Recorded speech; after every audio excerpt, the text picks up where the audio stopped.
What's up guys, Houndish here, and today we're back with a big old news update for Destiny 2. So we are going to be getting quite a few changes to the game, adjustments to Pinnacle power, loot buffs, and a few other important game updates. We also have confirmation on broken exotics, and Bungie are fixing other certain exotics, including the Izanagi's Burden quest. And so we'll round up all of the game updates, but we're also going to touch on future seasons, as well as upcoming content secrets. And so, if you guys enjoyed the video, a rating is very much appreciated below, but otherwise, let's get into it.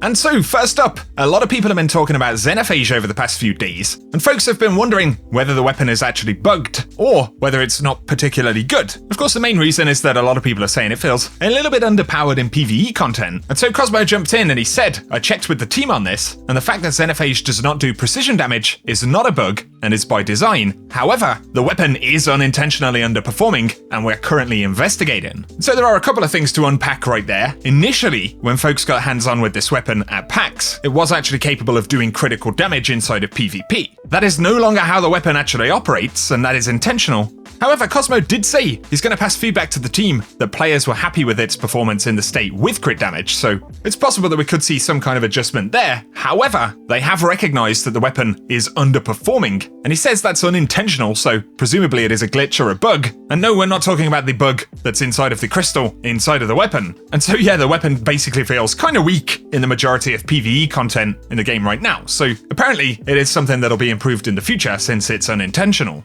Meanwhile, Telesto lovers, Bungie have developed a fix for Ashes to assets to prevent Telesto from being the absolute besto, and of course they're referring to the glitch where you could essentially get an instant super, and so Telesto should be re-enabled next week as part of hotfix 2.6.1.1, which is planned for Thursday, November 7th, so that patch will actually arrive into the game after the weekly reset. Finally, more good news for the hotfix next week, and for any of you guys trying to complete the Izanagi's Burden quest, Bungie Help said that issues preventing players from completing the quest are expected to be resolved in hotfix 2.6.1.1 next Thursday. There'll be a few changes inside of this hotfix that we'll speak about in the video, and for the specific timing, they will keep us posted, but hopefully, yeah, that Izanagi quest will finally be fixed. Now, a couple of days back, we spoke about a new exotic catalyst, and this showed up in the game update that we saw on Tuesday. It's an interesting one because it's classified, and it does have a placeholder icon, so the pink icon we can see here obviously is very different to typical catalyst icons. And folks are now talking about this a little bit on raid secrets, and it turns out that the classified catalyst apparently is going to be for a rocket launcher. We had initially speculated that perhaps we were going to see an additional exotic for this season.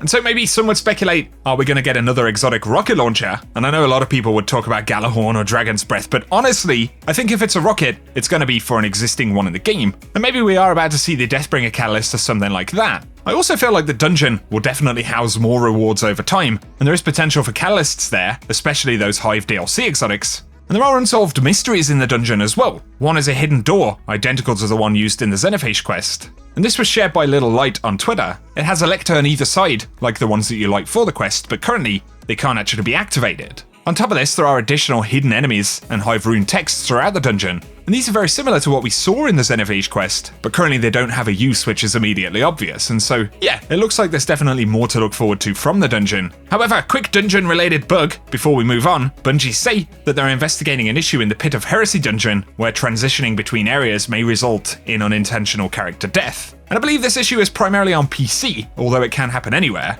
Some folks have reported that capping frame rates as low as 30 FPS in sections outside of combat has solved the issue, but otherwise hopefully Bungie can get a proper fix for this shortly, because of course, now that we have a requirement and a reward to actually get a solo flawless clear, yeah, it's not especially helpful if you randomly drop dead, is it? Now though, with Season of Dawn a little over a month away, Bungie are making the first set of adjustments to Pinnacle power gear, so of course changes to that Pinnacle system will affect the power grinder this season, but since it is a persistent feature, it's certainly going to spell improvements for the Pinnacle system moving forward into Season 9 and beyond. So as of next Thursday, they're going to increase power granted by Pinnacle rewards to +2 instead of +1. And that means that normal powerful rewards will allow these slots that you might have missed to actually catch up, and so it's both an improvement to how much power you gain from the Pinnacle drops, but it'll also increase the relevancy of normal power drops because they can now help you bump up slots that are a little bit lower.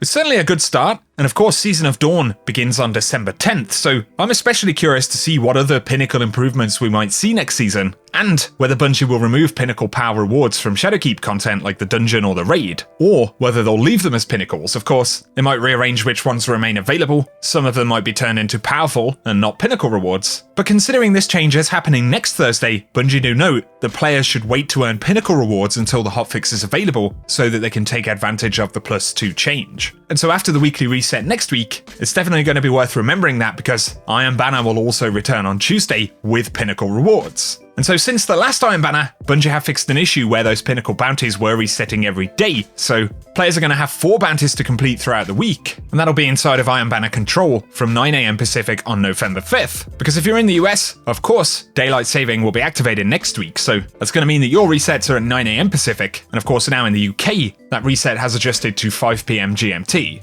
And with Iron Banner being live next week, it is worth remembering that Bungie changed the heavy ammo initial spawn inside of Control and Iron Banner to 60 seconds, and it was previously 45, and from there heavy ammo will spawn every 120 seconds, where it was previously every 60 seconds. And so there should be a little bit less heavy being thrown around in the Crucible now. But back to seasonal content changes, another element that Bungie are improving for Season Pass weapons is that they're increasing the drop sources for re-earning them. Of course, for Season of Undying, we have the Pluperfect and the Temporal Claws, and after the update next week, Bungie will be adding them as possible rewards from the Vex Offensive activity. And they say while players may currently unlock the chance for these weapons to drop with random rolls in Crucible, Gambit, and Strikes, we wanted to add them to another activity to give players more agency in earning random rolls. And so presumably, based on what they've said, you still have to unlock the weapon in the Season Pass first, but once you have, you'll get those additional chances to get them dropped from the activities. And especially at the rate that Vex Offensive drops stuff, that could be potentially good to farm these, so something worth bearing in mind for next week. On the subject of hunting new weapons, Impossible Bear on Reddit did point out that you can still get rewards if you don't manage to get the tier 5 Altar of Sorrow clears. So if you fail the tier 5, and then you go back to the start of that tier but can't complete it, it will actually spawn a chest and that can still drop the Altar of Sorrow weapons. Of course, on top of this, because you're only going back to the start of the previous tier, it does give you that opportunity to still achieve the tier 5, and so it's definitely worth pointing that out. And as other players have pointed out, even if you're a little bit low power, you can contribute pretty well to this event, especially with clearing ads and things like that. And that's one of the biggest shouts for Altars of Sorrow in general. You earn time back, of course, by making enemy kills, and so even having one person with a very good ad clearing setup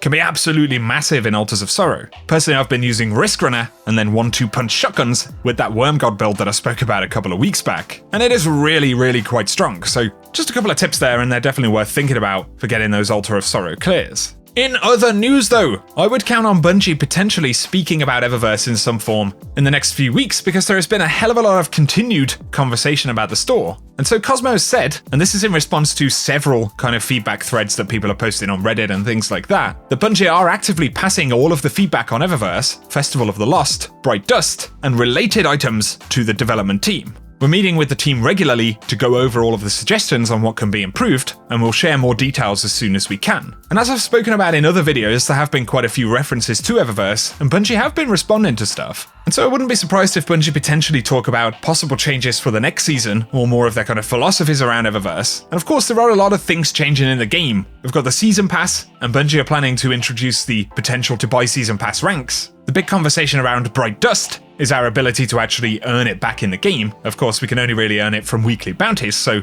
if you want to buy a lot of stuff with Bright Dust, of course, you're going to run out of those reserves really quickly, and we don't currently have ways to kind of reliably earn it back, which outside of, specific microtransactions, is probably one of the main points of feedback. So once again, let us know your thoughts about it down below. I should point out here that Bungie specifically have said that Festival of the Lost items from the Eververse store should be featured for Bright Dust at some point during the event, so obviously if they're doing that, then that's a good thing. And much like that feedback about Pinnacle progression and stuff like that, this kind of feedback can totally influence what Bungie do in the upcoming seasons, so it is a good time to give it. Some of you guys may have seen this, shared to me by Misfit on Twitter. For some players, Bungie have enabled a Revelry Jubilant Engram bundle, and I believe there was some kind of issue with an item in the Revelry event a few months back. Engrams that couldn't be decrypted, or a bundle that wouldn't open properly, or something like that. And if that rings a bell, Bungie have said that for players it applies to, there will be a bundle in the Eververse store for 10 Glimmer that contains armor for all classes, and a consumable that will unlock all Jubilant items in your collections. And so if you were affected by that, might be worth checking in the Eververse store if you didn't notice that notification. In This Week at Bungie the other day, they did list some known issues, so players may intermittently experience delayed loot drops and or pursuit progression. So if you've signed back into the game recently and seen random loot drops when you're in orbit and things like that, I believe that's what it's actually linked to. There is a bug in the Haunted Forest where a Cabal Scorpius turret can actually fall off the map. But unfortunately, when this happens, the enemy doesn't die and it won't respawn, which actually halts your progress because you can't get to the next round. So they are aware of that, but unfortunately you'll have to wait out the timer in any instance where that happens, or indeed return to orbit and restart the activity. So something to bear in mind, and you just have to hope that that doesn't happen pretty much. But otherwise, Bungie did actually post a dungeon trailer, so we're going to run that in the end of the video if it's something you want to check out briefly. And otherwise, for today, thank you as always for tuning in, guys. So I hope you found the video useful. If you have, a rating below is very much appreciated, and if you're new to the channel, be sure to get subscribed to see a lot more Destiny 2 content. Bear in mind those changes to Pinnacle power coming next week, and to avoid burning too many Pinnacle power drops before Bungie put that fix in. But otherwise, let us know your thoughts on anything we've covered in this one, and for now, whatever you get up to, I hope you have an awesome day.